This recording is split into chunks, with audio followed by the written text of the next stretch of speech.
coming through on YouTube, and event starting. And I'm live. Hey YouTube, if you're watching this in the replay, then make sure to click the first comment below. I'm going to put a timestamp of everything I discuss, and you can click straight through to the whatever the question, topic, or whatever it might be that you're most interested in. And today I am talking about language hacking Spanish. And the kind of questions that I welcome are related to beginner questions for specifically Spanish, or about the language hacking approach and speak from day one, and anything you have to say about what I go through as I explain and explore the book and give you guys some inspiration. And this is mostly to satisfy your curiosity if you want to know. But you can click this, or not click, but go to this link above me, and you'll see where you can get the book if you decide to get it. But I'm just as happy to give you all any useful advice that might help you today. So let's see who we've got. We've got Andy Roberts, we got Nicholas, and Holly's of course helping us with moderation. We've got Henry, hola, and Nicholas says, estoy aprendiendo español actualmente. Very good.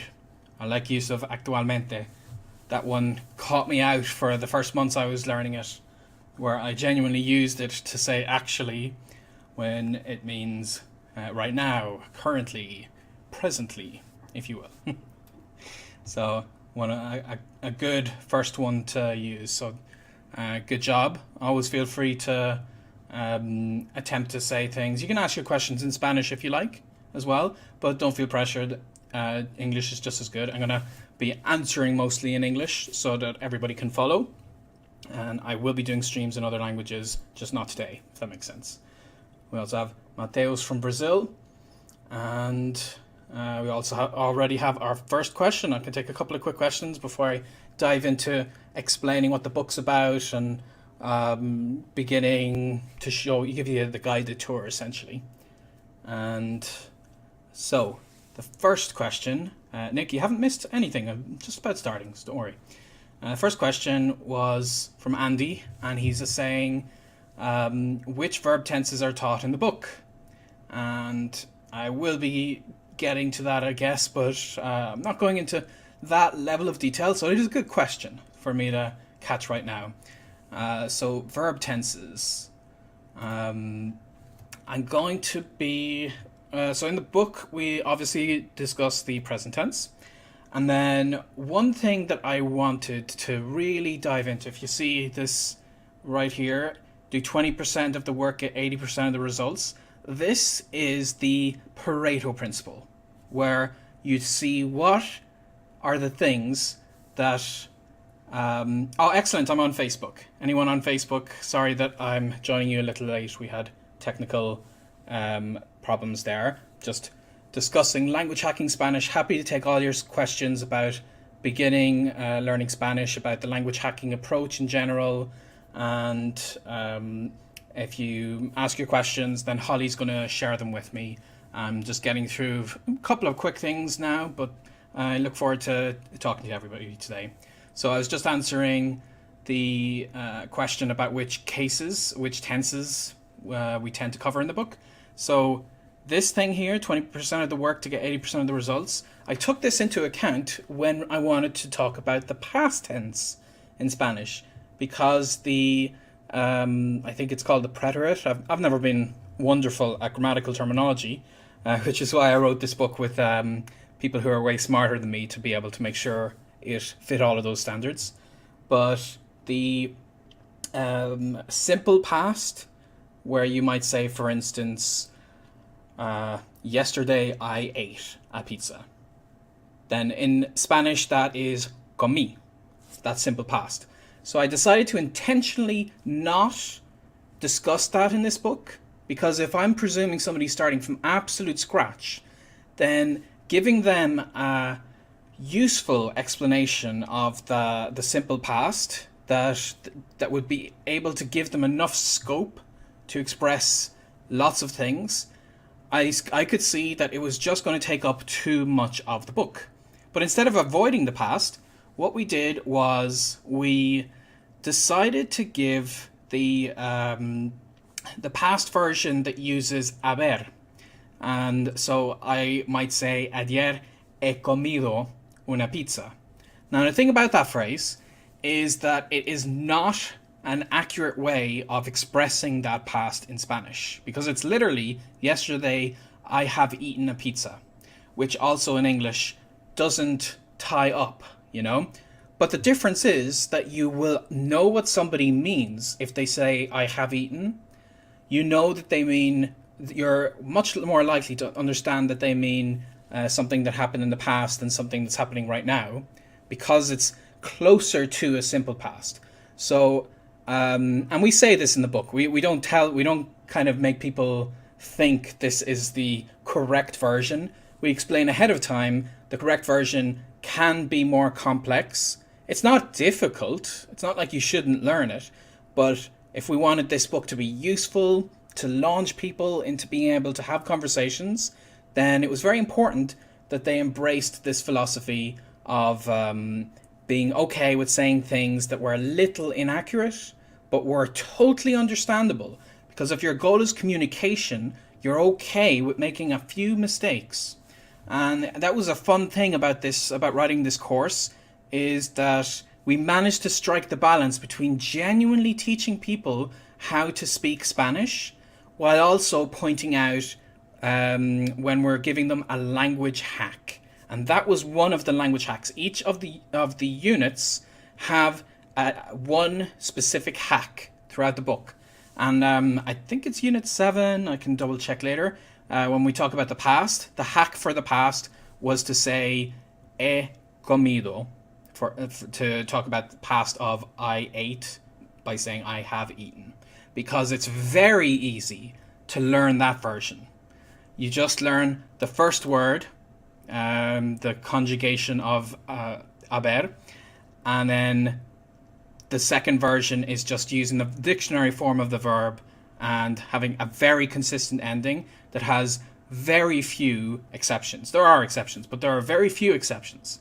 So that's kind of a detailed answer to the question of do we cover, which tenses do we cover in the book? And it was a very good question, and I wanted to cover that in the detail that I did to express really what makes this book special, because this is not your typical basic beginner's course in learning a language. We wanted it to be true to its title, and title's kind of getting cut off there, I just noticed, but I have a second version here. Language hacking. So to be truly hacking means taking shortcuts, using this Pareto principle. So to be truly hacking, you need to find ways to express yourself, even if you're not 100% right. And we don't expect people to pass an exam after they do this beginner spoken course, because exams require you to be 100% correct. What we do try to do is get them to be confident at beginning to speak a language, so that after this course they would go on to do your more standard courses and then start to polish up the edges, if that makes sense. So let's see. Henry Leonardi asks, or Leonardi, I'm not really sure the twang I need to put on some names. It's always a tricky part of reading people's names online. So the question is, do you have any tips for reflexive verbs, like motion verbs that are usually non-reflexive in English? Okay, that's a great question, but that's more advanced. So today I'm only going to be doing beginner questions, and that kind of question, when you think of it like tips for reflexive verbs.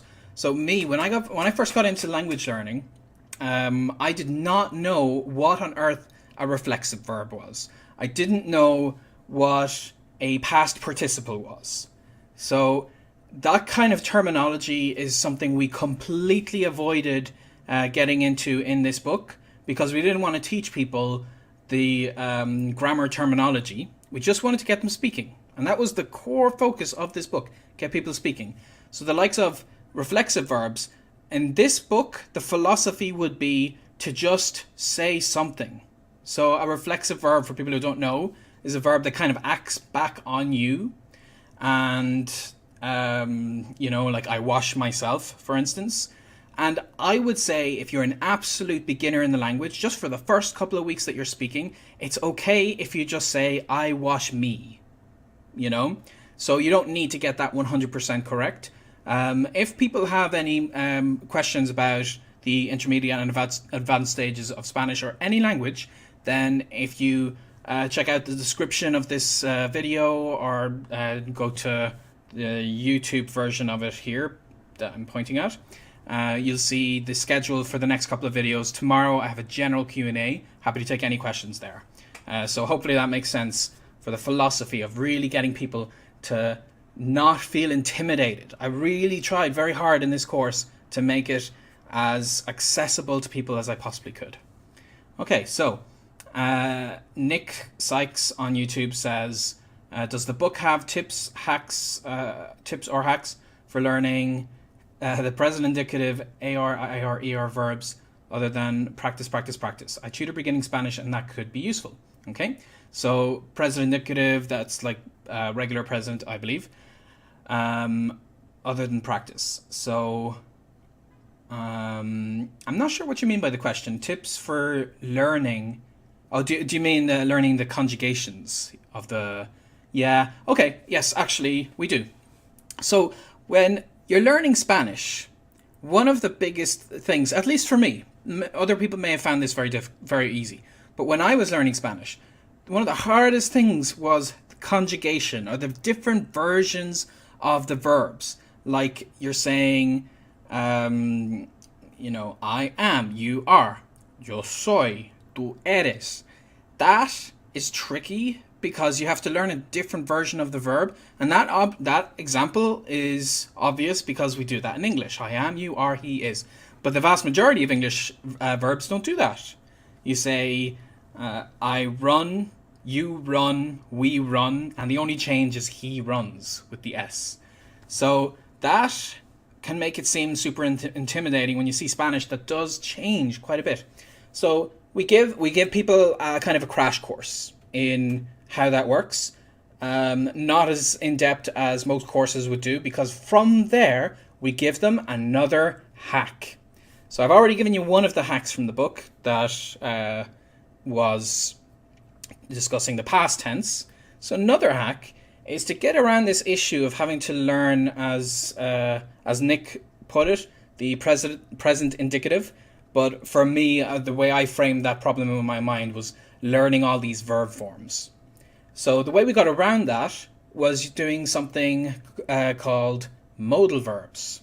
So we gave people several ideas for how they could express a similar thought by piggybacking off another verb.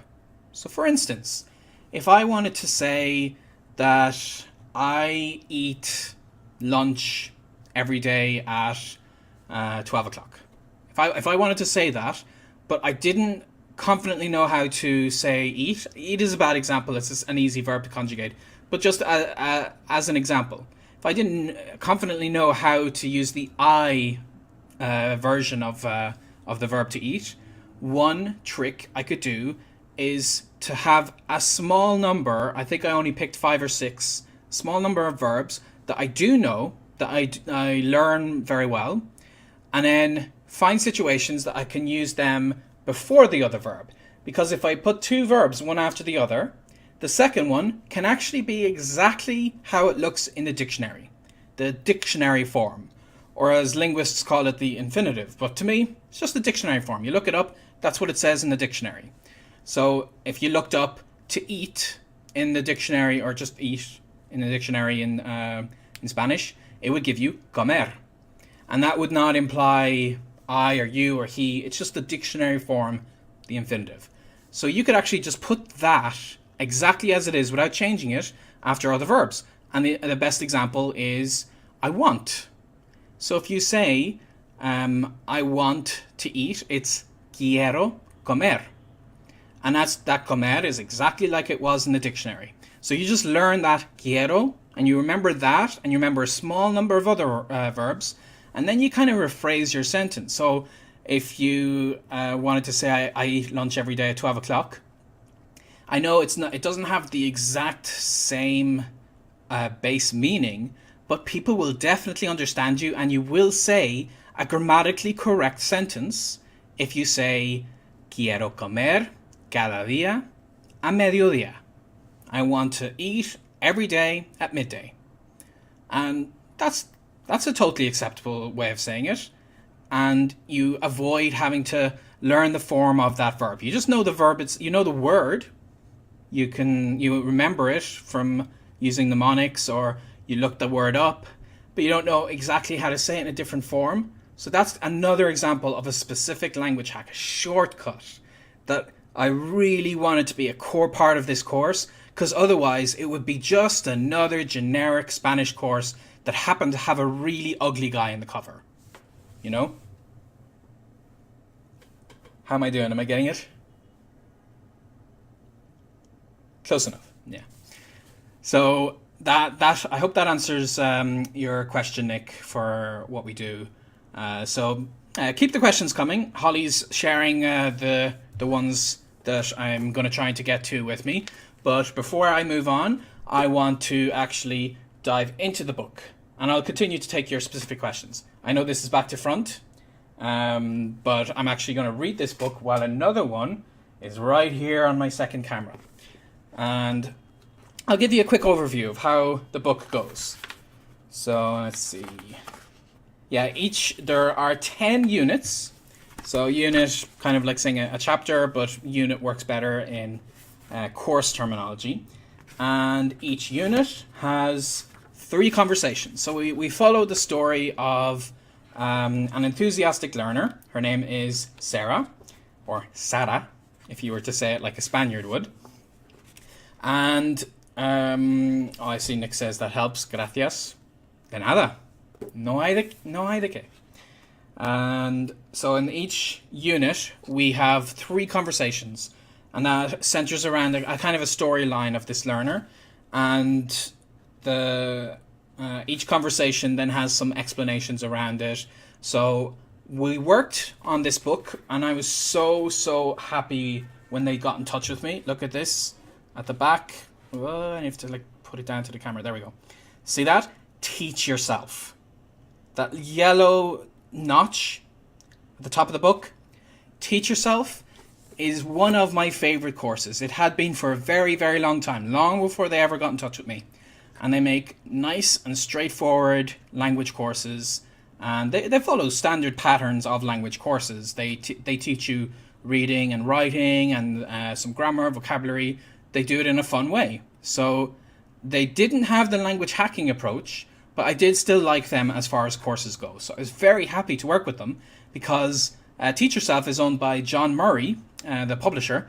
And John Murray is the publisher of Charles Darwin's Theory of Evolution. That is just amazing, that I managed to publish a book with such a well-established educational publisher. So just very, very pleased about that. But because of that, the format that they set it out, and I can show you here, this is the table of contents. The format where you have a unit, you break it up into conversations, and each conversation has a theme. That is closer to your traditional course. So we didn't want to make this just another, here's a list of Benny's tips, because I've already done that. That's what Flew It in 3 months, the book that I was talking about yesterday, that's what that's about. But this book, I wanted to mix the best parts of courses with the best parts of language hacking and see, can we actually teach someone a language? Because I hadn't tried to teach people languages. I only ever tried to show them how to learn a language. And I knew that I couldn't do this by myself. I knew I wasn't able to get into the aspect of teaching, because I don't have an academic background. And you need that if you want to be a good course maker.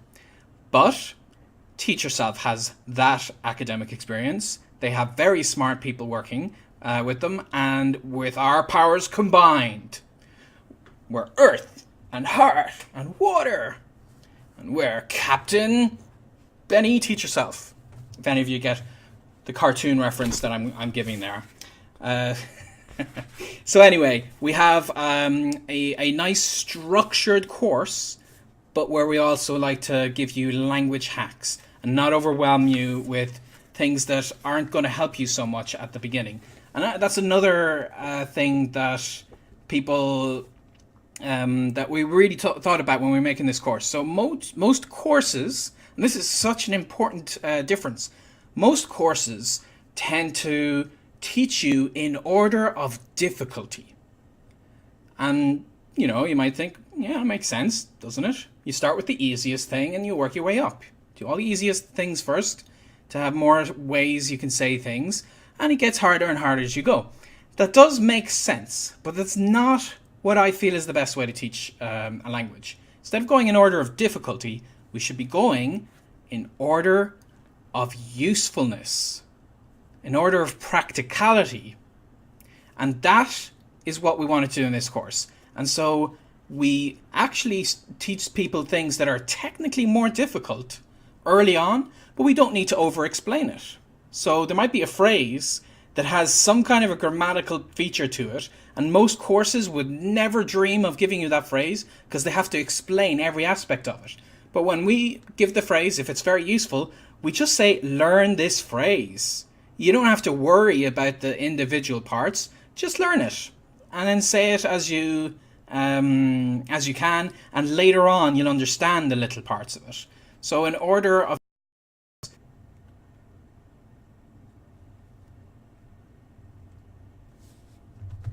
okay, apparently it's not working on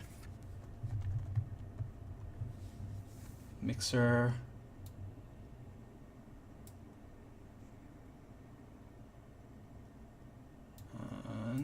Okay, it should be back now.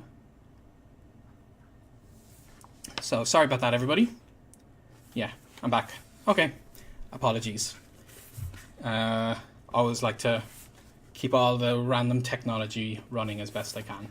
Okay, so I was just saying that what makes each unit interesting, we have the 3 conversations, teach you stuff around those. We have a specific language hack per unit, and then finally we have your mission. So I like to think of the whole, you know, Inspector Gadget getting his exploding message that he would read his mission and then it would evaporate, or the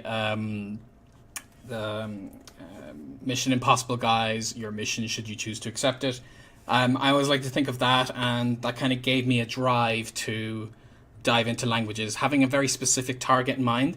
So in these units, we have a goal in mind, and it's always around speaking the language.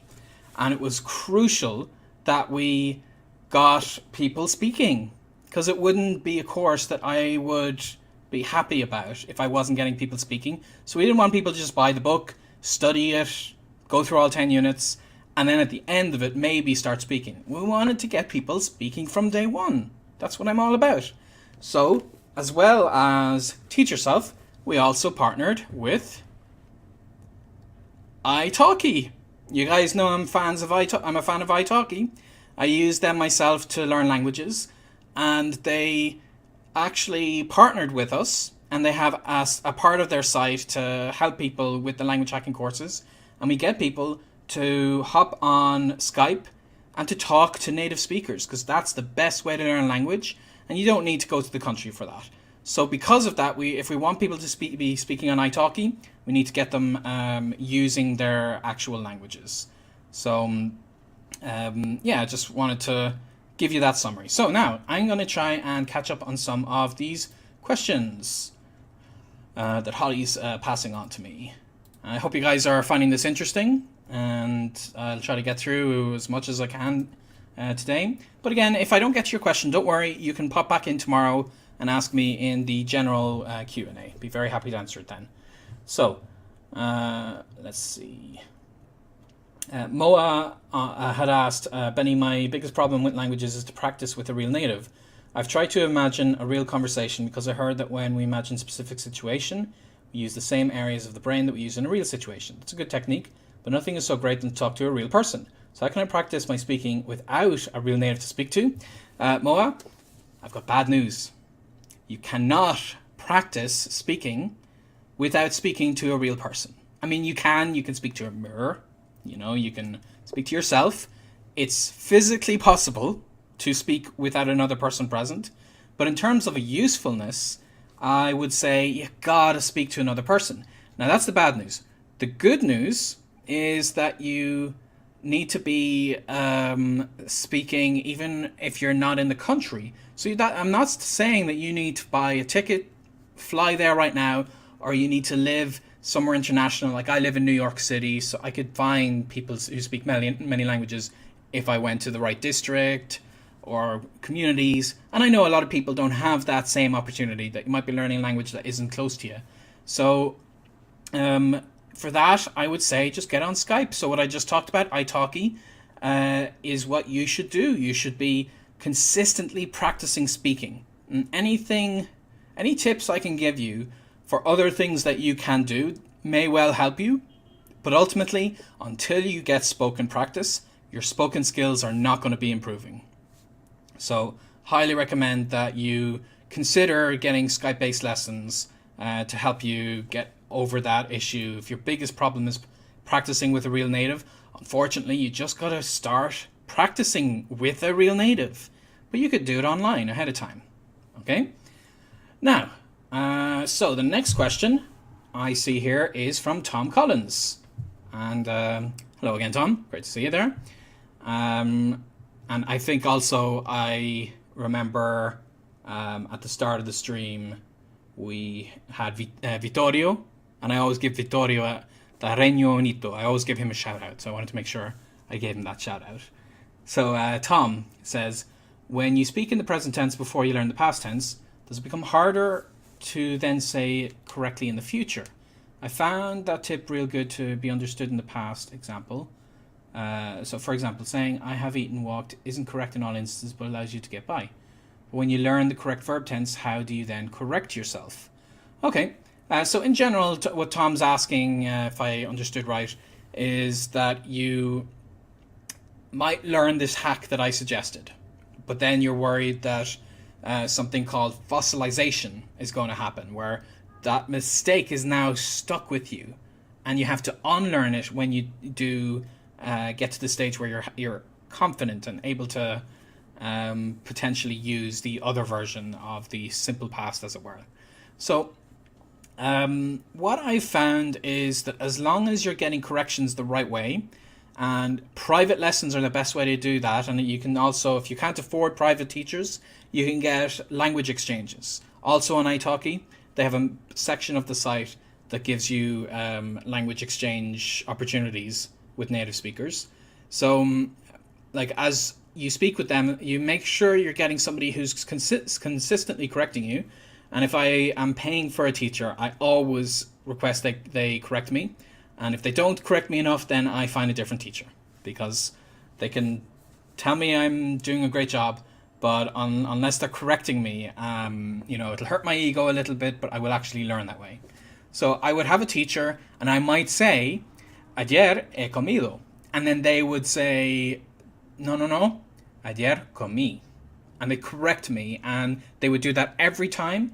And by getting a correction every time, you're more likely to actually move forward. Now, the catch is you do not want to get a correction every time at the very beginning. So I think a good teacher, ideally, is going to be speaking with you consistently, helping you practice, but not stopping you every time you make a mistake. When you're an absolute beginner, they're going to accept that you say what you say, and if they understand you, the conversation moves forward. So I would not suggest you get corrections at the absolute beginner stages. And so essentially the entire stage this book is based around, it's okay if you don't get corrections. But then when you've progressed enough in the language that you're ready to speak more precisely, more correctly, then you should have a teacher who corrects you as much as possible, and then you will have the mistakes kind of drilled out of you. And it's not fun to be hearing the mistakes you're making, but it's a very effective process to prevent you from making them. So hope that addresses your question, Tom. And yeah, something about Also, do you go through which tenses to prioritize and tips for how to learn each conjugation? I think I've more or less addressed that one, so I'll just move on. What's the required Spanish level for this book?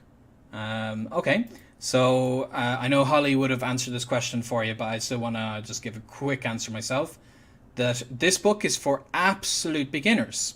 So you, as it says right there, look, for beginners.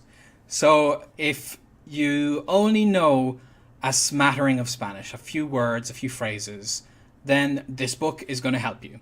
If you already can speak Spanish at a basic level, you can have some okay conversations, then I actually would not recommend this book to you, because this book is to get people to that stage, to get them to the stage of being able to have pretty confident but basic conversations, and from there they would go on to regular courses.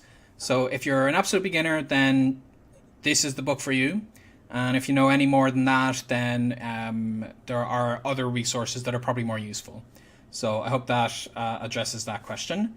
A couple more, and then I'll get back into discussing the content of the book itself. Okay. Patricia Marolanda asks, I love your videos. First question, can I buy your book in Colombia? And do you use mnemonics? Very good question. I'll address the second part first. Do I use mnemonics? Why, I certainly do, because it's the language hack. Let me see if I can show you here. Okay. Yeah. So you see Unit 2 asking about you, and under Conversation 1 it says Language Hack. There, the language hack of Unit 2 is learn vocab faster with memory hooks. So memory hooks is just the initial way we wanted to express what mnemonics are. So we discuss how to use mnemonics to remember Spanish vocabulary. That is indeed a very important part of the book. We get people started on that as soon as we can. And apologies to everyone on Facebook. We're having Facebook issues, I can see, so I'll try to fix that for the future session. Hold on.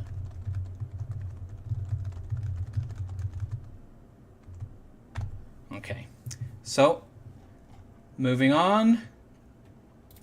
The next one was from Matías Athín Alvarez on YouTube. A big problem in Spanish is that the words have gender. So for example, the table is la mesa and the sun is el sol, but it will come with practice. Okay, so genders are, I'll address this now. When you're learning Spanish, it is indeed something that can cause confusion. Do I use masculine or feminine? El or la? Well, what I found was there are some interesting patterns. So not just the obvious one of does it end in O or does it end in A? Because I imagine most of you are probably aware of that one already. But there are other patterns that you can learn very quickly. And the first thing I do is teach people those patterns. So the example you gave, el sol, generally, if it ends in a consonant, it's going to be masculine. And you can guess that most of the time. And there are exceptions. And I mentioned just one or two of them. I don't try to overwhelm people. So, for instance, la universidad, that ends in the letter D, and that happens to be feminine. But ultimately, what is more interesting is that ends in DAD, that. So that is always going to be feminine. So I give people just a small number of these endings. The endings that tend to consistently be masculine or feminine. So rather than learning each word and remembering for each word, is it L, is it la, I tell people, here's a quick rule of thumb that'll work most of the time. So if you can do that, great. Then you're going to be able to remember the vast majority of the words. But then I go on and I say, there are a couple of exceptions, and there are examples that I don't get into because I didn't want to cover that hugely in depth. I just wanted to give them the 20% of the explanation that would work 80% of the time. So keep that in mind. Sometimes if someone gives you only 20%, it doesn't mean you're only able to communicate 20% of the time.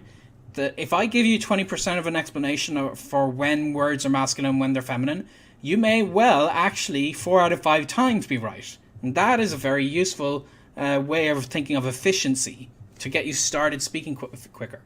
But I make sure to address that when you're speaking the language, if you make a mistake and if you say the thing that is not the correct tense, so if you were to say, for instance, la sol for the sun, which is not right because you use feminine instead of masculine, then it's really not the end of the world. I guarantee you a Spaniard will understand la sol. If you're saying a sentence, you're saying in the context of lots of things, you're outside, you're looking up, and you say whatever you're talking about with the sun, then the context is going to help a lot, and people are going to know what you mean. And even if they don't know from the context, they're going to know what you mean by la sol. They're going to know, okay, he means el sol. And so you're not going to be hindered in conversation. And remember, that's our goal here. Our goal is definitely not perfectionism. We don't want to be giving people a course where you have to get everything right, because that is what I feel is the problem with most introductions to the language, is I wanted to give people permission to make a few mistakes and just give them guidelines where they're less likely to make as many mistakes. And that is why we gave them a few shortcuts, but I also explained that it's totally fine if the 1 out of 5 times, and it's actually a lot less than that, because most words will, you will find most words consistently, you're going to know what gender they are once you know a few rules.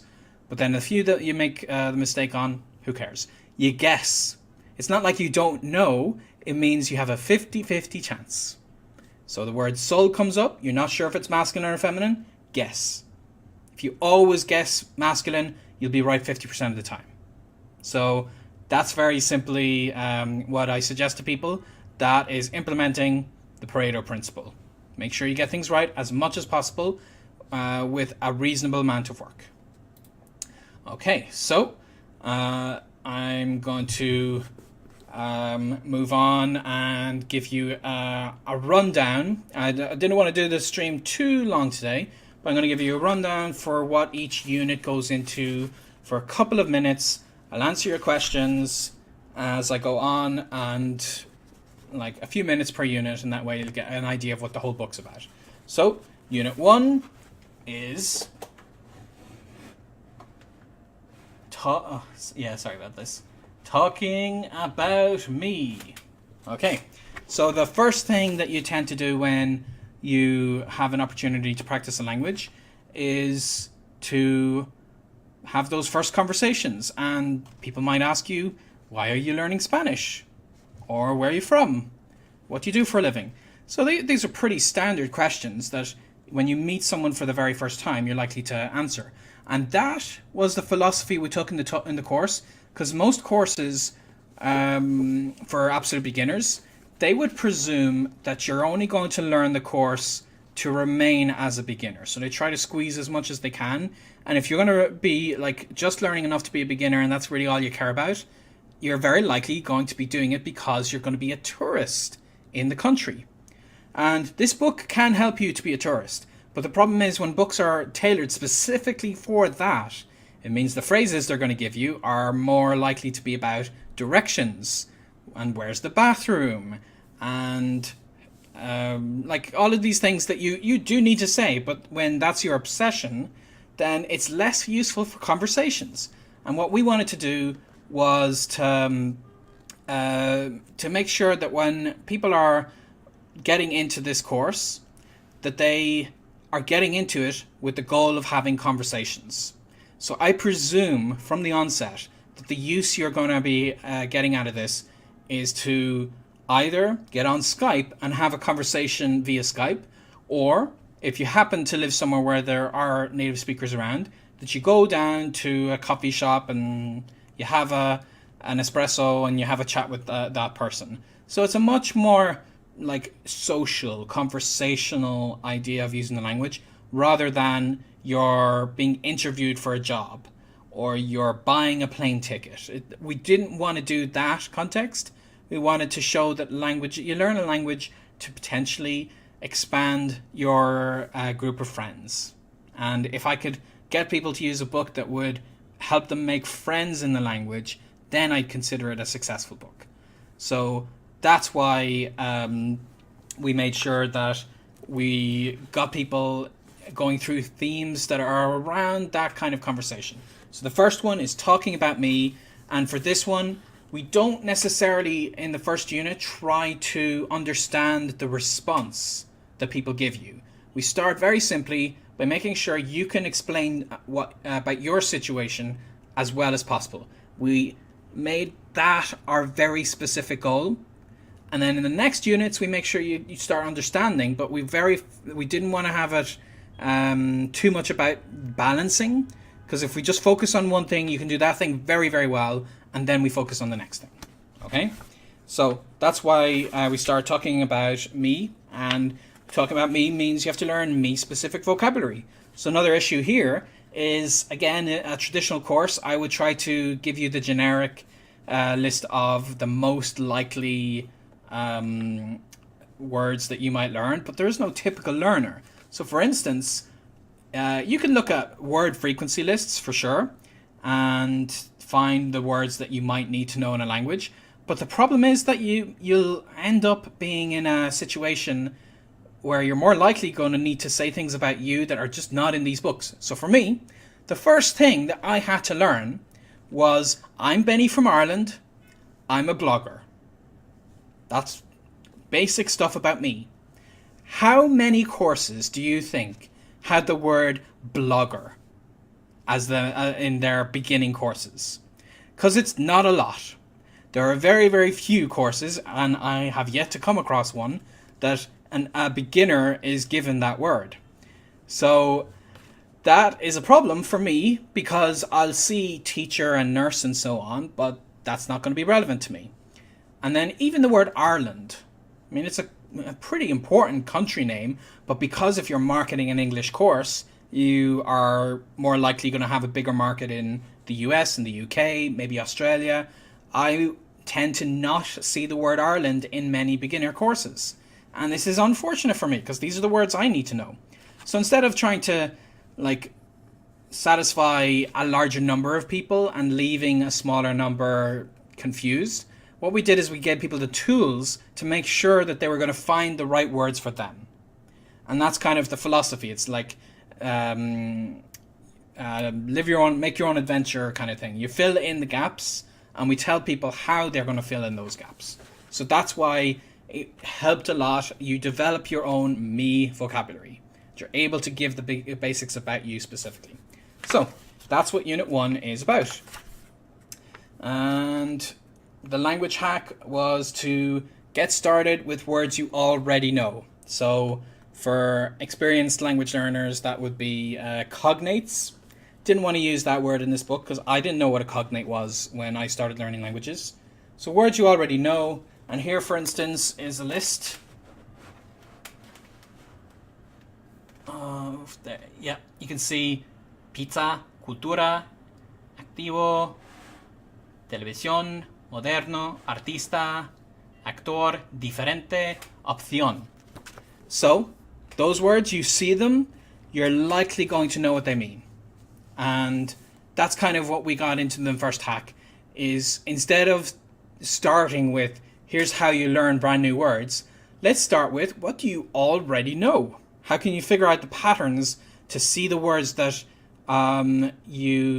that are very similar? They have a slightly different pronunciation, but like you can get these words down and you can see the patterns. So you actually start with many thousands of words in the case of many languages, and definitely in the case of Spanish.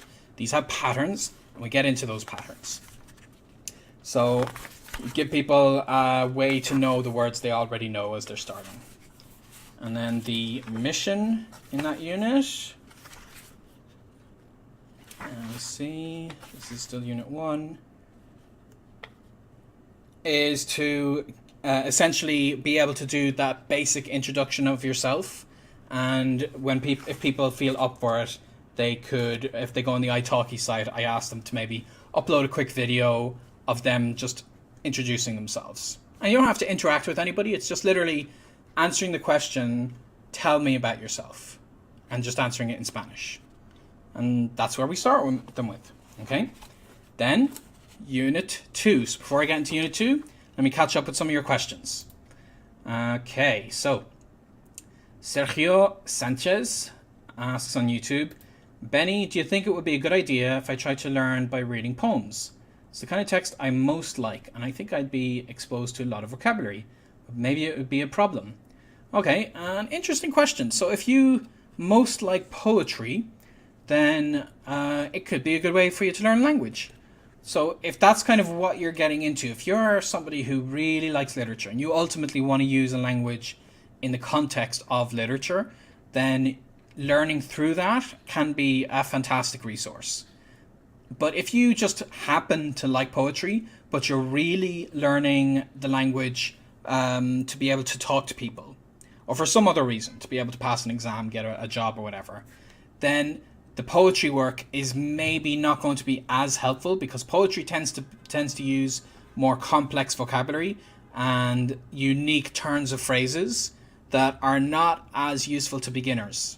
So some things that are more useful to beginners that people tend to have an interest in include comic books, because comic books show natural conversations between the characters, but it's also visual, so it's a lot easier, less intimidating than a wall of text. So that's something like comic books, and anything you can think of that's relatively simple is something that I would recommend you consider using as part of your learning tools. But if you're a beginner, then something like poetry, like I'm passionate about technology, and I like watching YouTube videos about the latest gadgets. But I think if I started with those in a language I just began learning, then I would feel very intimidated, because they'd be speaking very quickly and there'd be so many things I wouldn't be able to appreciate, and I'd feel intimidated, and I might feel put off the language. So that's something I can aspire to do a little bit later, but instead I would do simpler things. So don't try to overcomplicate it. See what you could do that might be a little easier, that you still enjoy as you get into the language. Okay? All right. Next question was from Tom Collins again, and it's someone who recommends your methodology, Connor, who I've started following, used a company to correct his pronunciation through song. Do you recommend this type of service? Yeah, sure. I got my pronunciation corrected, and it's possible he's talking about my friend Idausa. So if you join my email list, which you'll see the fluent3months.com in the bottom right, go there, you'll see a form to enter my email list. Then we're actually going to be talking about his method on the email list in a couple of weeks. And so just make sure anybody who's watching this, if you enjoy what I'm talking about, even if you don't get this book, join my email list for lots of free advice, okay? And on top of that, my email list makes a quick note of the city you might be logging in from. And then whenever I travel to that city, I email people specifically in that city to say, I'm here, I might do a meetup. So it's another good way if you want to make sure you definitely get to meet me if I'm passing through. I will do that through my email list. So join my email list if you can. And I will talk about Idausa's learning approach. So maybe that's who Connor Grooms is talking about.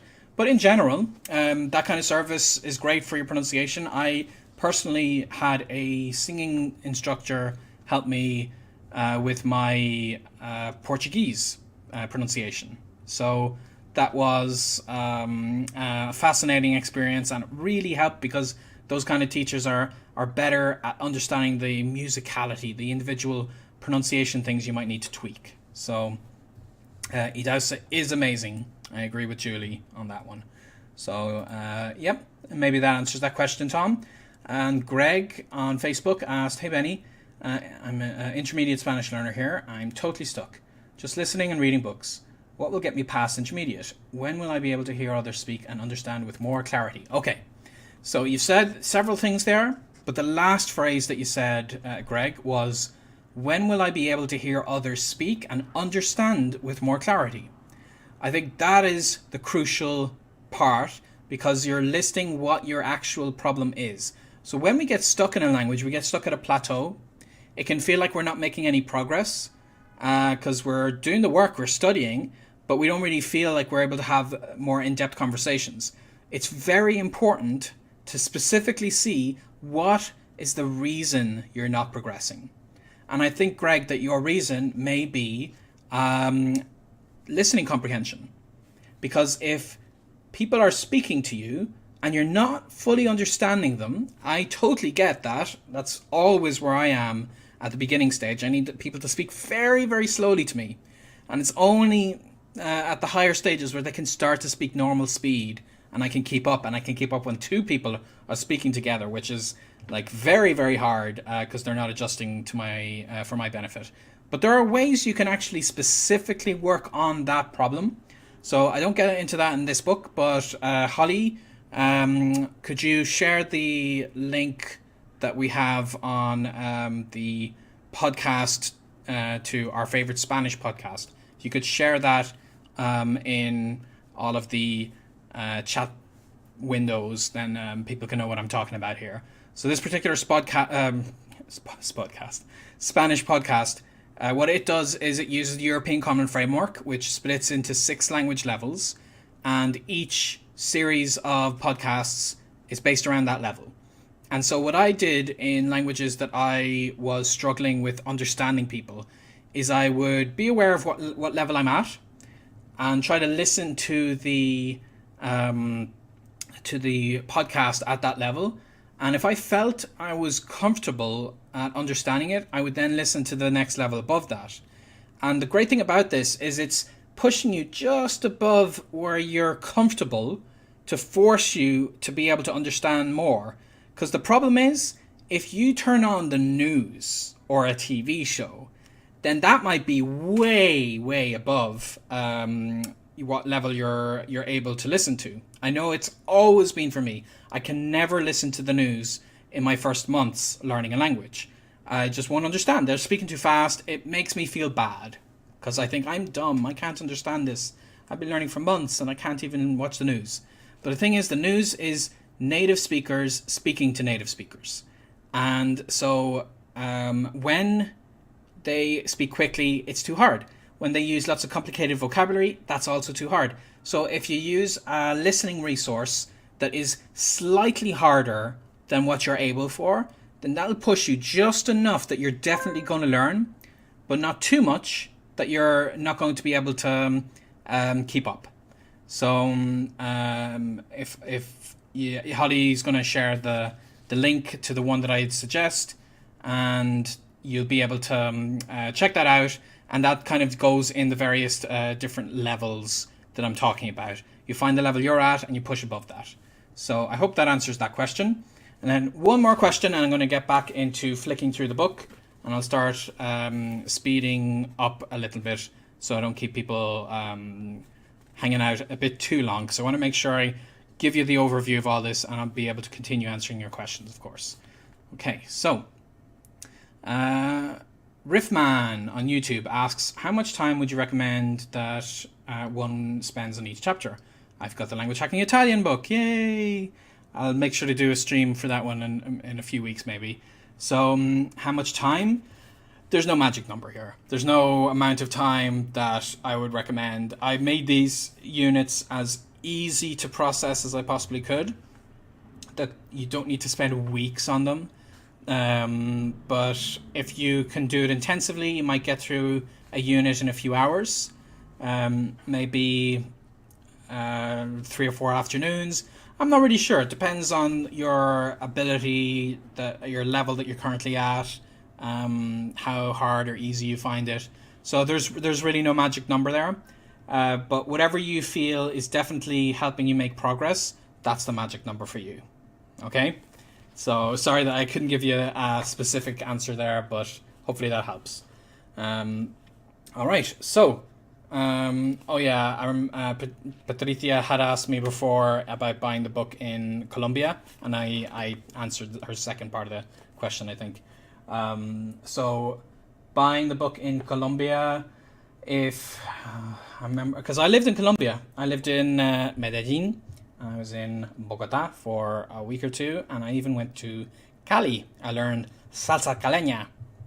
Got a video of that on my YouTube channel. Make sure to have a look. You'll have a good laugh at that. But I'm not sure the best way to order books to get to Colombia. So, yeah, I don't know. I don't think there's an Amazon Colombia. Yeah, you'll have to ask my publisher for that. So if you look at the Teach Yourself website, I think go to teachyourself.com/language hacking. And they have their own website where they promote these books, and I think they have a contact option. I'm not sure if it's very easily accessible there, but if you find a way to get through on that site, they do have support, and just email them and say, I'm in Colombia, I'd like to know the best way to order these books. And otherwise, if you look at the book depository, look for the book depository.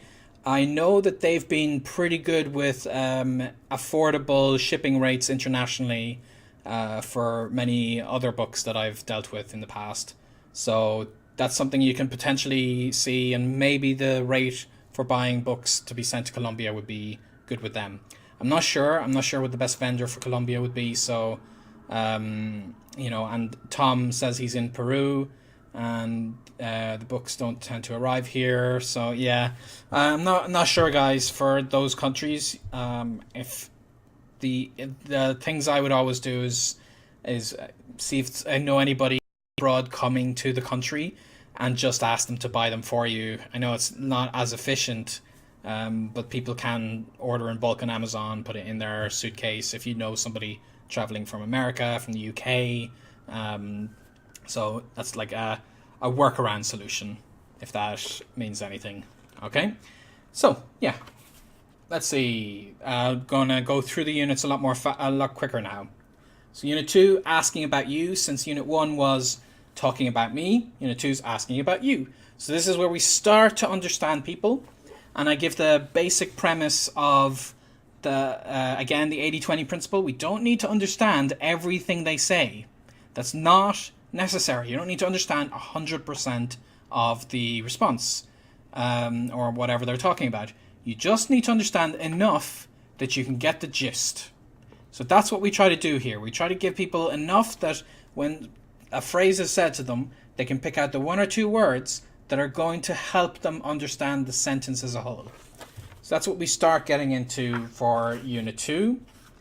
And the language hack that I mentioned before was using mnemonics. So for instance, one of the mnemonics I give in the book is if you wanted to remember that hablo is I speak.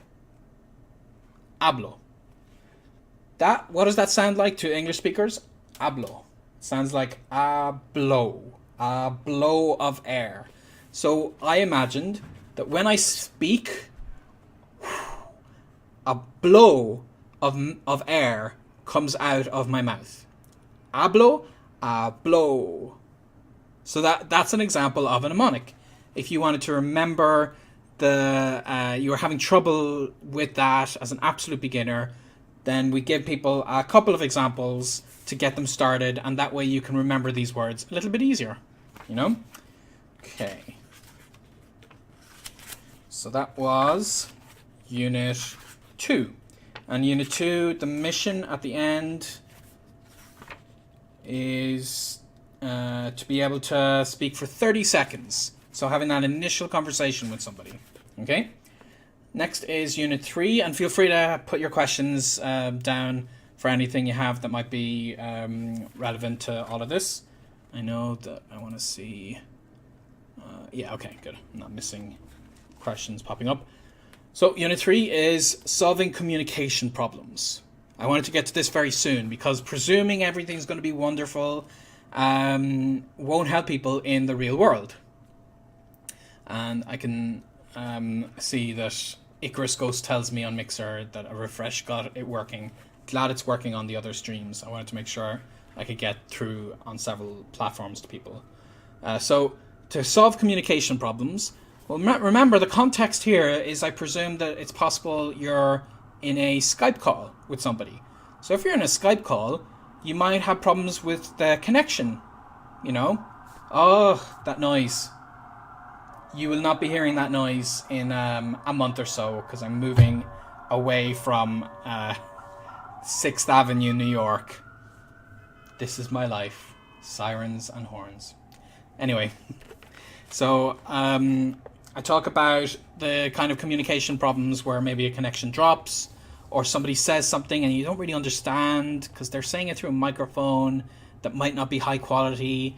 So amazingly, this is something that comes up a lot when you're having Skype calls.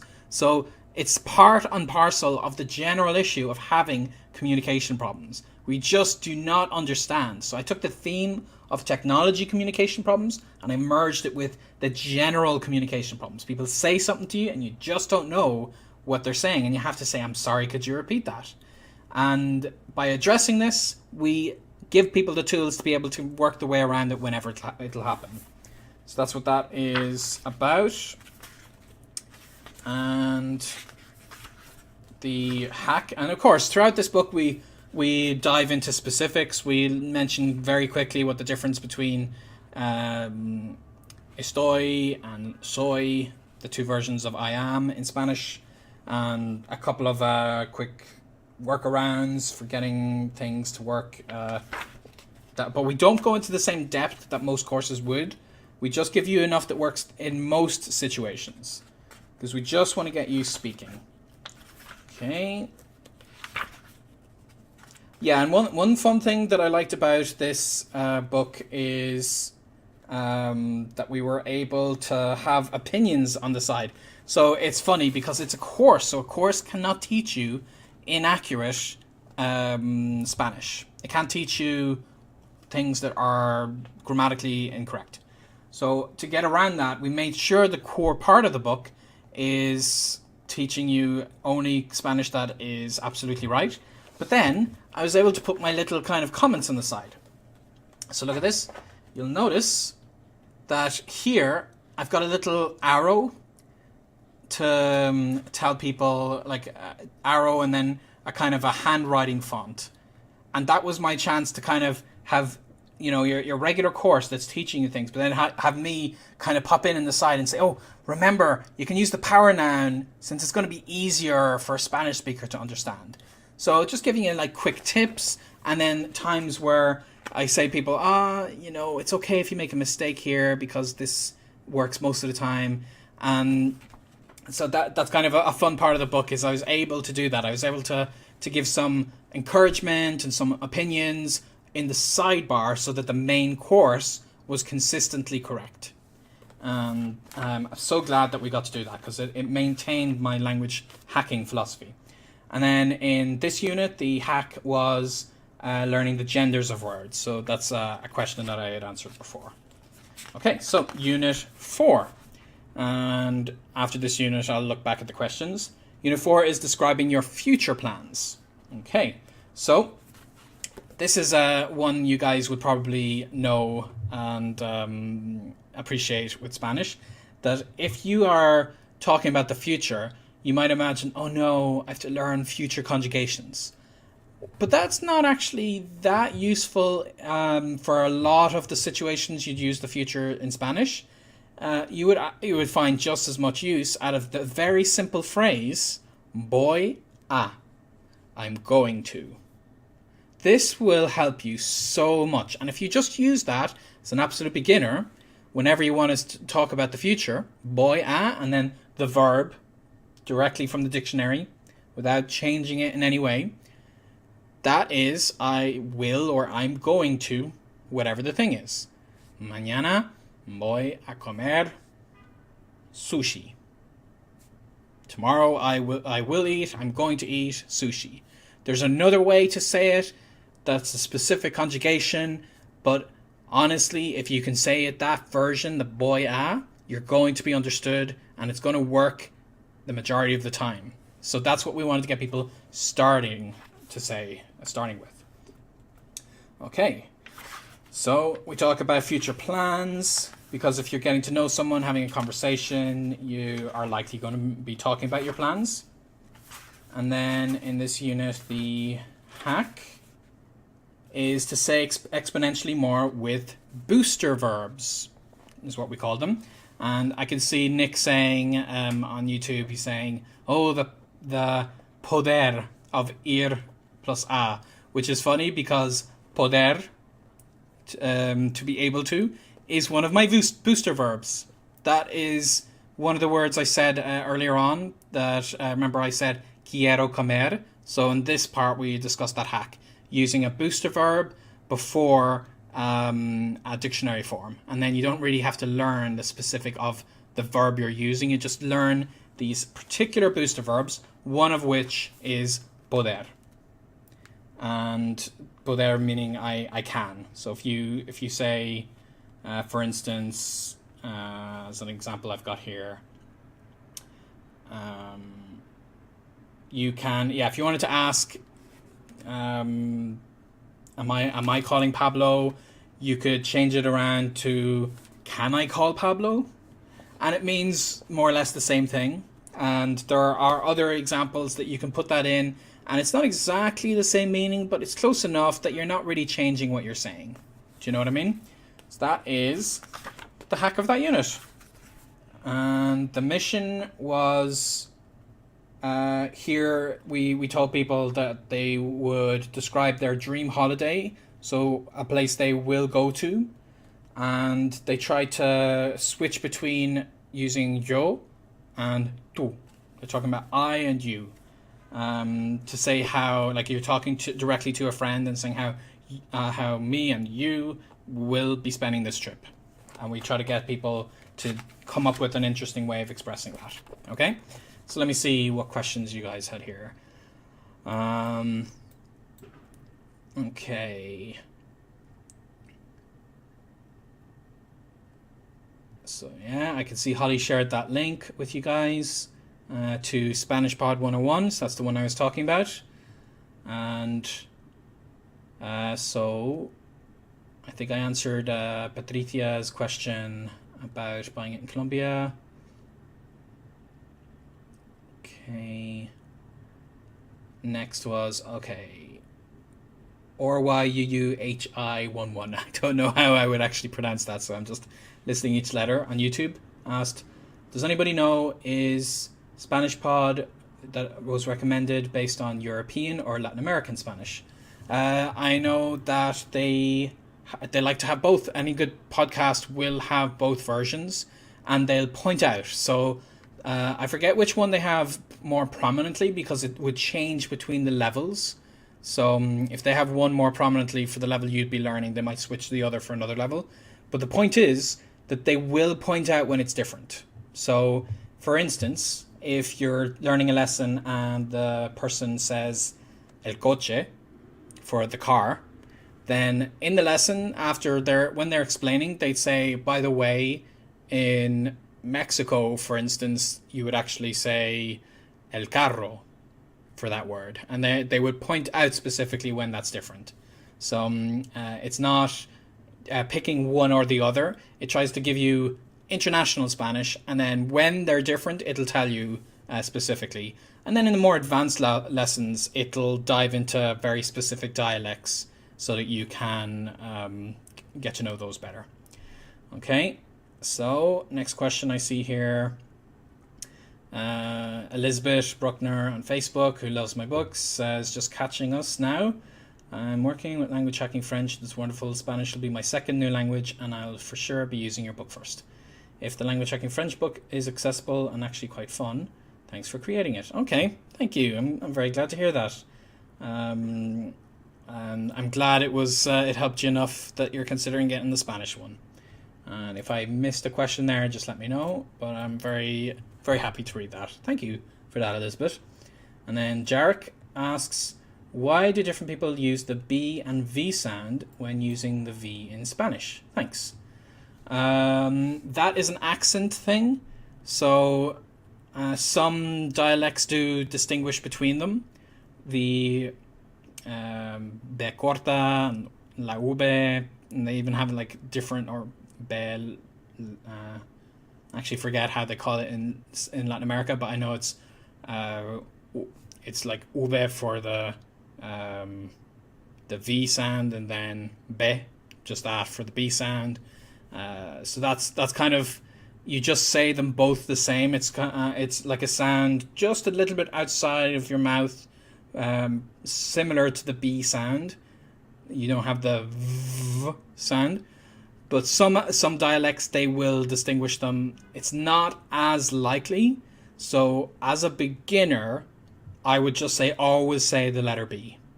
It's not exactly the same as letter B, but it's close enough that you should just always say the letter B, and then later on you can, if you know which dialect you're going to learn, or depending on which teacher you have and how much they dive into it, you can tweak things, okay? But for beginners, just pronounce it like B. Okay, so Tom says, thanks, some great tips tonight. I'm B1 level, so I'll probably pass on this, and I'm able to hold a conversation. Any other books you'd recommend from here?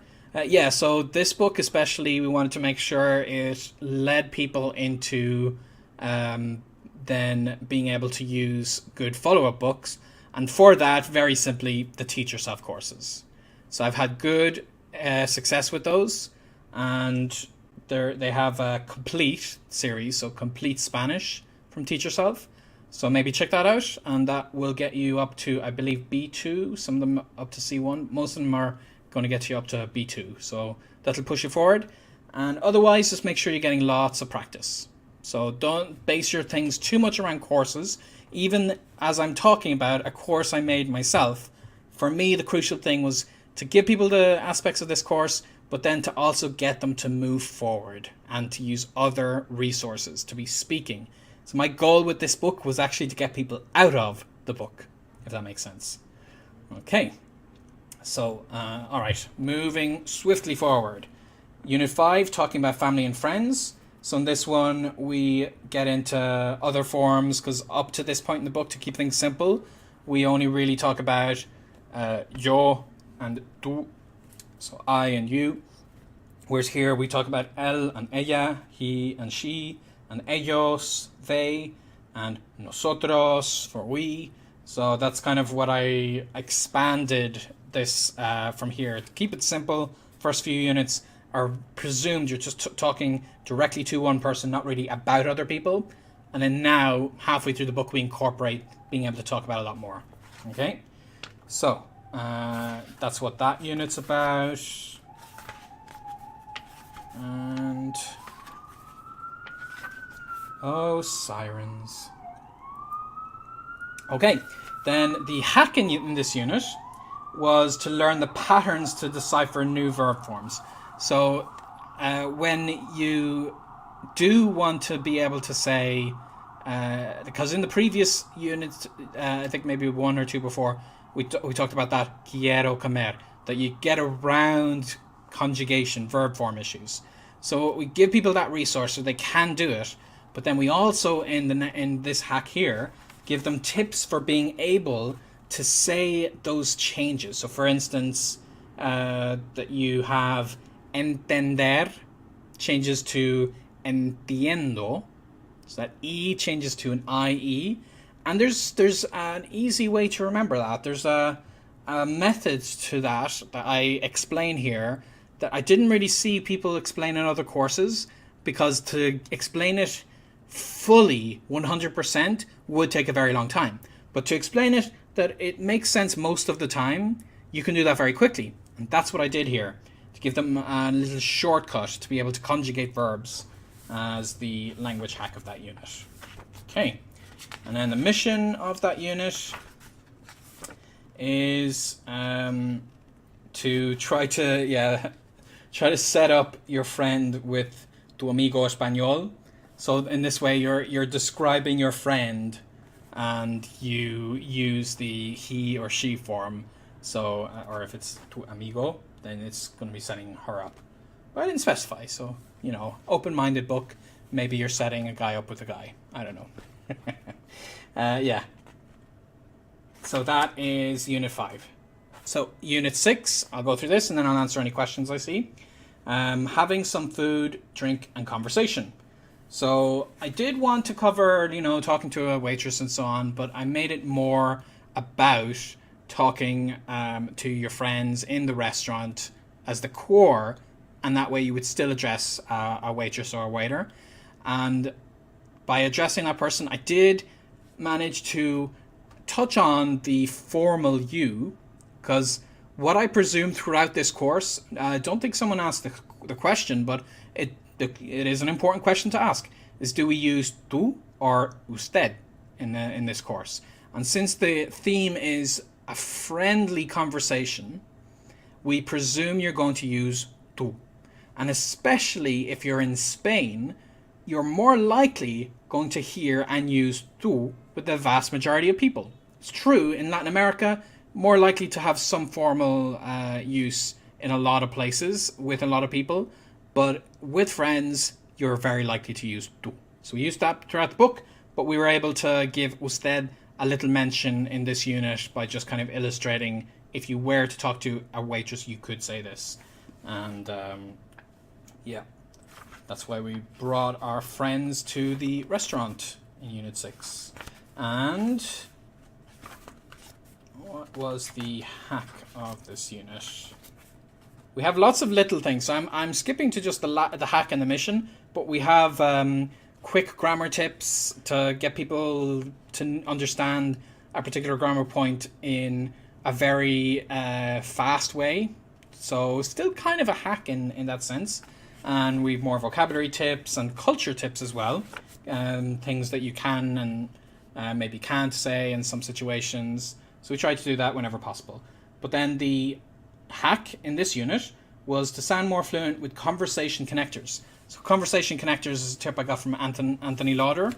And this was learning some specific phrases ahead of time to help you have longer conversations. So for instance, if I'm with a bunch of people and they say, Benny, do you like your food?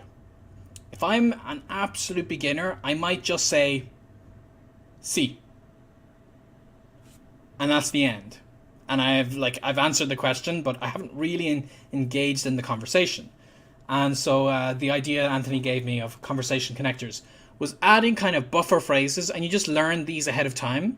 And it eases people into the answer, and it means that you're able to say more words, and a conversation flows a lot more easily. And the other person feels more at ease. They're able to speak to you without feeling like they're going to get one-word answers. So, you could be in that situation saying, gracias por la pregunta. Sí, me gusta. And then you can bounce it back to them if you like. So that's kind of what we wanted to address. Give them these phrases to cushion the blow, as it were.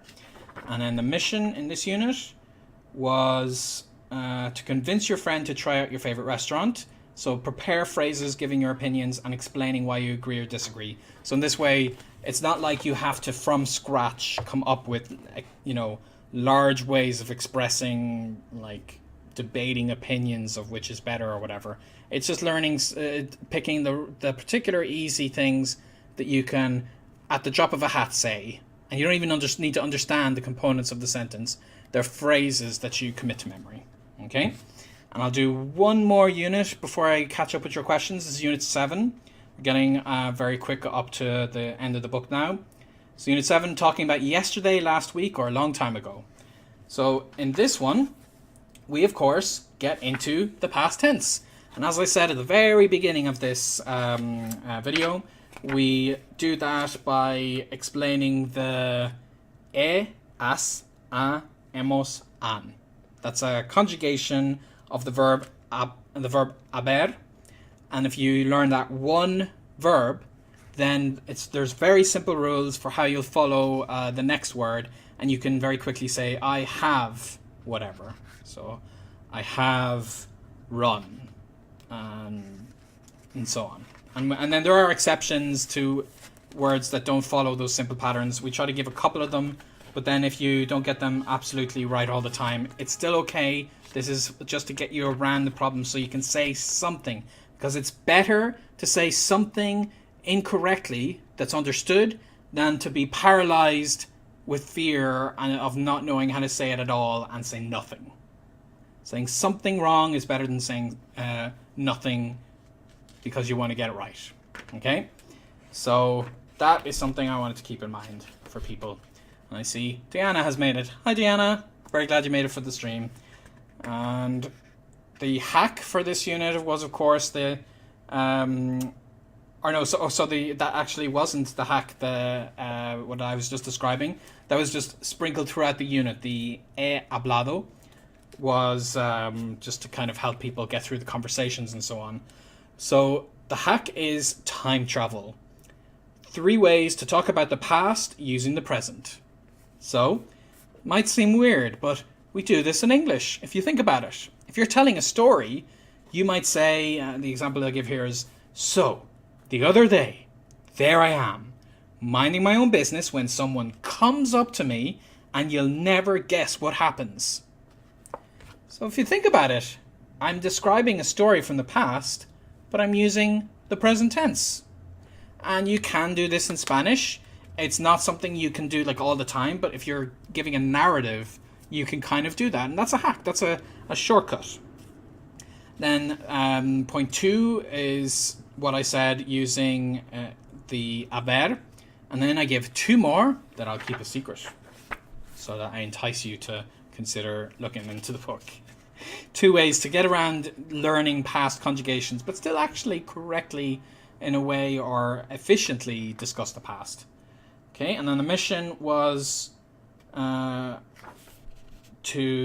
one we just wanted to get people to get more complex. We didn't give them a specific project. We just said to convince the community that we have an italki that your level is better than they might think it is, and to upload a video potentially to see if you could do that. Okay, so quick look at some of your questions, and then I will wrap this up with units 8, 9, and 10. Quick summaries of those. So let's see what you guys are saying.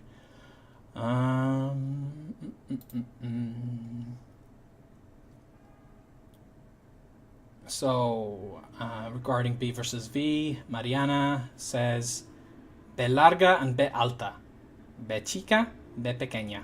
Yep, those are definitely ways in different Latin American countries of referring to those 2 sounds. In Spain, it's B and V. So it's weird that just a letter has different names in different countries. But there you go. Yep, something to keep in mind for people as they're learning it. And then Riffman42 said, what's the best way to drill yourself on exercise in the book? So the words are there when the pressure's on. Well, if the words are there when the pressure's on, then I don't think the exercise in the book could be about multiple things, about getting you to understand a grammar point or to use one of our language hacks to kind of commit it to become more natural to you. But if it's about remembering specific words when the pressure is on, the best way for that is a mnemonic. So that's one of the hacks I give in the book, but you can also see me discuss it on the blog, like quick ways of remembering words. And if you have a good mnemonic and you get into the habit of applying a mnemonic to words as you learn them, then at the drop of a hat, you might be in a situation that you have to use it and you can just say that word. So that's kind of one way. Another is spaced repetition by using flashcard apps. And that's the second potential way to make sure you can remember a word when the pressure's on. So I hope that helps. And this is a question from Holly. She says, in Unit 8, about rephrasing your sentences, does it get easier to rephrase your sentences to be simpler? Or each time you find you can't say precisely the phrase you want to say, is it always an equally hard struggle to simplify it using vocab you do know? Okay, so I'll try to get into that in Unit 8. I'm about to start that now. And Diana says, can you explain why you say me voy for I go instead of just boy? Okay, yeah, I can give you a quick explanation for that one. So boy for I go is usually you think of that as you're going somewhere specific. So you might say, voy a la biblioteca. I'm going to the library. I can give a million examples. Just, I'm going to a place. So that's what you're specifically thinking, is the destination is what's important, and that's why you say I go. But if what's important is that you're referring to the fact that I'm just going, I'm just leaving, and the destination is not actually what's important, that's when you say me voy. So me voy is more, for me, more like I leave, is how I like to think of it. It can still mean I go, but just voy tends to have your destination, you're going to something, whereas you can just say me voy. I'm going. I'm out of here. So that's the, in a quick explanation, the difference between the two, if that helps. And then Patricia also asked, do you start learning a language speaking in infinitive, or you try to use the conjugation from day one? So that's something I do get into in the book. I try to get people to learn specific phrases. If you learn an entire phrase, you don't need to understand the component parts of it, and you don't need to understand what the conjugation is. But that's only useful for a short list of phrases. So from there, I would give people specific things, that there are specific verbs that are most useful. And then I would get people to use the booster verbs. So that's something mentioned halfway through the book, to learn specific words that you can then follow by the dictionary form of the infinitive. But in general, if you just, one thing we also say at some stage in the book is speak like Tarzan. So if I said, ayer, ayer yo comer una pizza. That is grammatically incorrect, but people are likely to understand what I mean. And so I do give people permission to make those mistakes, but I try as best as I can to give them the tools that they don't have to just say like choppy one word followed by the other, that they're not just like translating individual words. We like to have somewhat natural sounding sentences, so we try to strike a balance, if that makes sense. Okay. Deanna also says, is the same true of other conjugations of ir? Yep. So I could ask, if somebody's about to leave, I could say, te vas? And that's like literally, are you going? Are you leaving? And yeah, so hope that answers that. All right, so Chapter 8, Unit 8, it's been a while. So this one is kind of trying to catch up with, I wanted to introduce, because there's another past tense you guys know in Spanish that, what's it called? The one that's ABBA. I don't remember the grammatical terms. I'm very bad at that stuff. But if I wanted to say, like hacía algo hace mucho tiempo, or whatever, you would describe something you did over a period of time. Hablaba español in España. So I mean, if you guys kind of know what I'm talking about there, it's a particular version, the imperfect. Thank you, Nick. Can never remember those words. So the imperfect, I didn't want to dive into it too much, but we gave people the kind of situations that generally tend to work for it. So they got a little bit of exposure simply because they're likely to hear it. But we didn't get them obsessed over when they'd use one over the other. We said it's totally fine if you decide you want to say one version. And we also wanted to give people some quick tips on natural text Spanish. So look at this. This is something you won't see in most courses. Vocab, diminutives using ito, or no, sorry, you would see that. What I'm referring to is the arroba. So I didn't explain it here. I explained it earlier in the book, so I skipped past it as I'm talking to you guys. But we explained that you don't have to say as or o/a, because that's what most courses do. If I wanted to describe professions, and I said el médico, la médica, You know, you could say that. But in Spanish, what they actually do is if they're writing a text message to somebody and they want to refer to their friend or a friend, and they don't want to specifically make it masculine or feminine, they write amigo, and then instead of saying amigo or amiga, they have the at symbol, because the at symbol looks like the letter A inside the letter O. And I really like that. I think it's a modern way of thinking about the language. It's gender neutral. And people genuinely use it when they text each other in Spanish. So we have that in the book. And I love that we could do that because it's not technically correct. It's not something most academic courses would ever promote, but it is something that people say in text messages. So yeah, I just noticed that there. I wanted to show it to you. But that particular explanation was actually talking about the diminutive, which is also another thing, you do, like hermanito, for instance. And the hack of this unit, and then I'll get to the question Holly had. Was, okay, rephrasing to talk your way through complicated sentences. I think that's actually what Holly was saying before.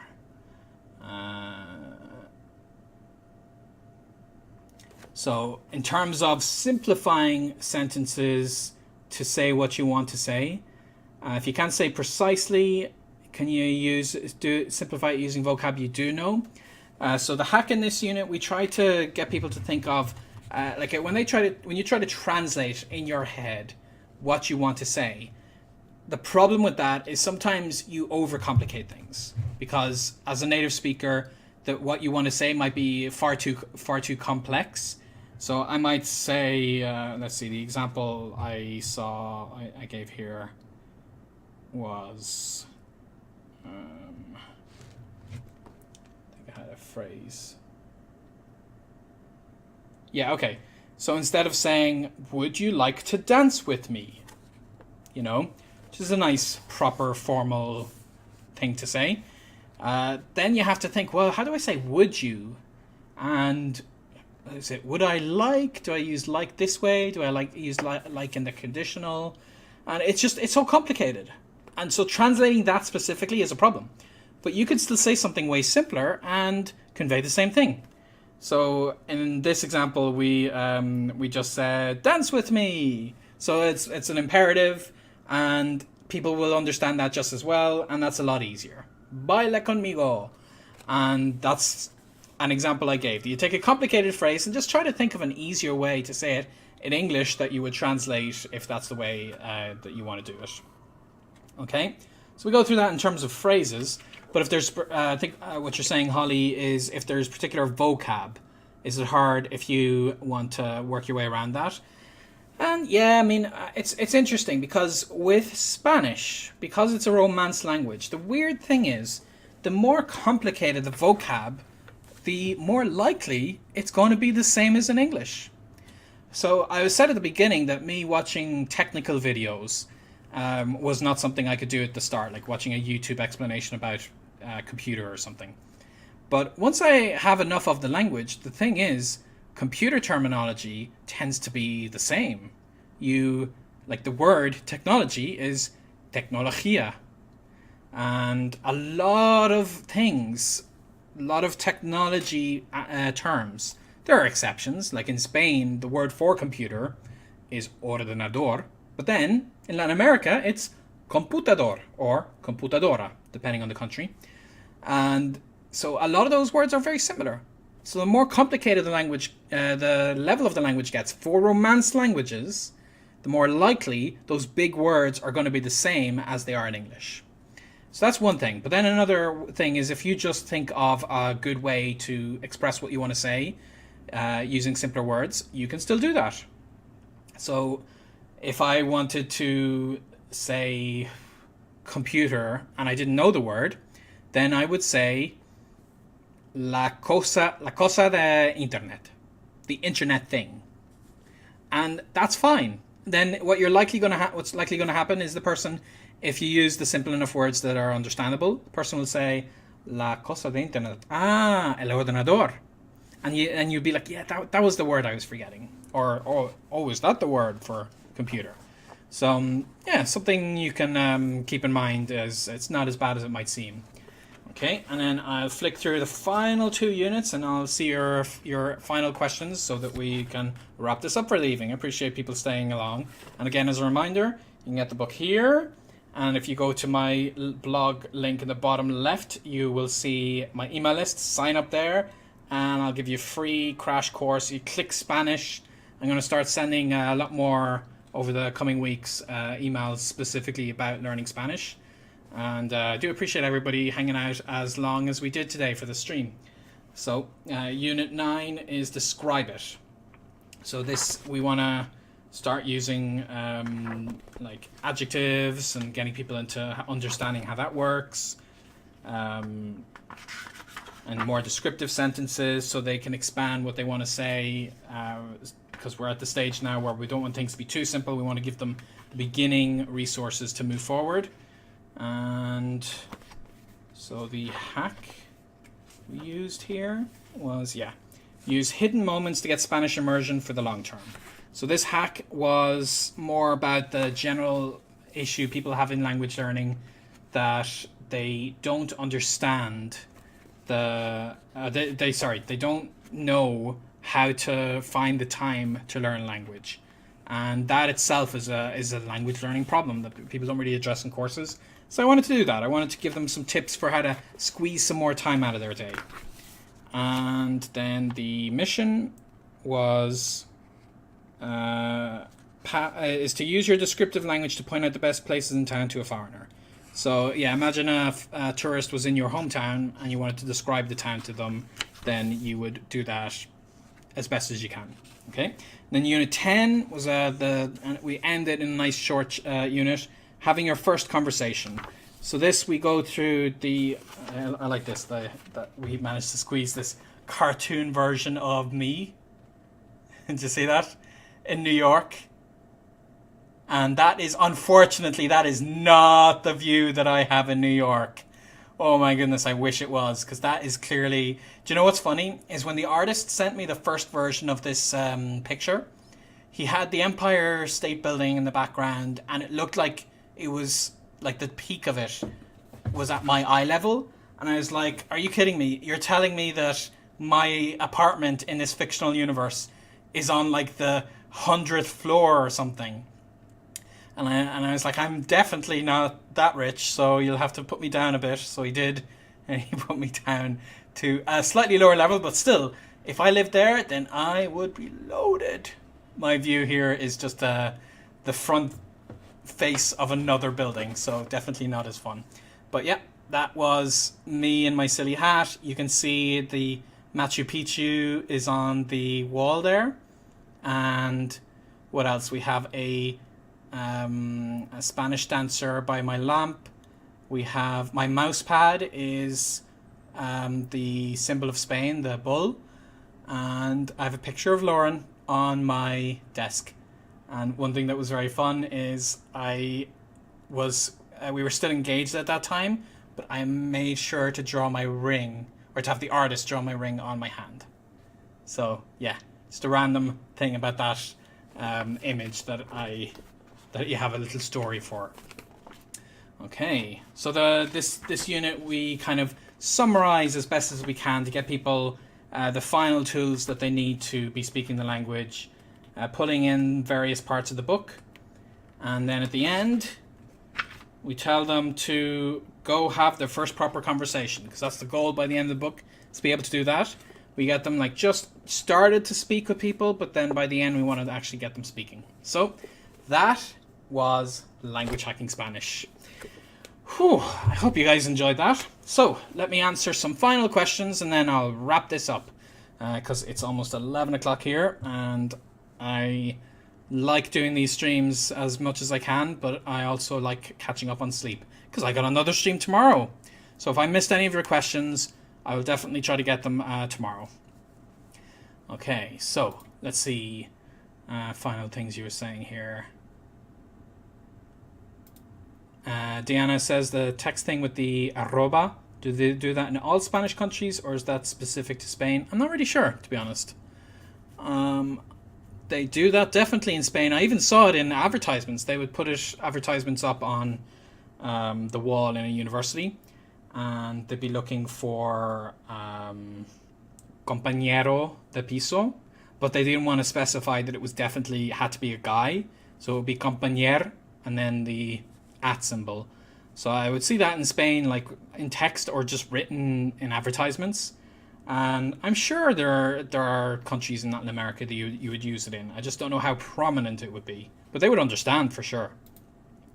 Okay, and Jarek said, I'm trying to learn Spanish and Russian at the same time, but if I want to be fluent in them more quickly, should I only focus on one first? Yes, only focus on one language until you reach fluency. If you try to do two at once, maybe you can do it, but I can't. And I think focusing will get you way better results. Focus just on one, whichever one you are more passionate about. And then when you've got that to a good level, then focus on the other one. Okay? All right. So I think that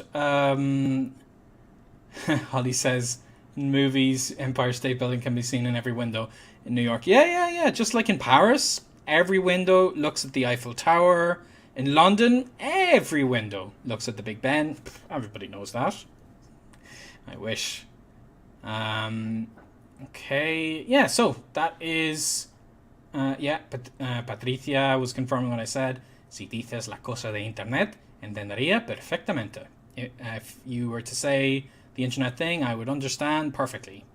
So that's great to see that. And yeah, okay, so I think I've caught up with as many of your questions as I can. I know I didn't get to every single question, but if you want to pop in to my next streams, you're welcome to do that. Make sure you subscribe, follow. If you're on YouTube, click the bell icon, because that will give you a notification of when I'm going live, so you won't miss it. And I will do more of these book readings from the other language editions at later times. But yeah, there we go. This has been my stream of the day. Thank you so much, everybody, for joining. It has been a pleasure. I've enjoyed your questions, and I hope to see you all very soon. Happy language learning. Muchísima suerte.